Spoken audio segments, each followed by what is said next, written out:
Hi everybody, today we will talk about how to fix or how to solve the problem of BookMyShow app. You will click on settings.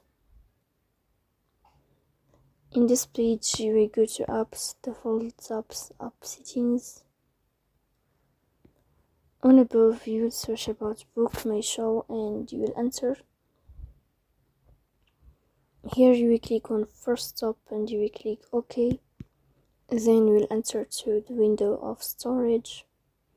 Here you will click on clear cache, but pay attention, don't click clear data because that can delete your account.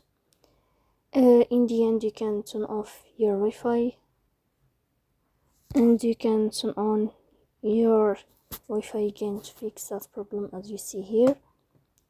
So please don't forget to support us by like and subscribe. See you next time.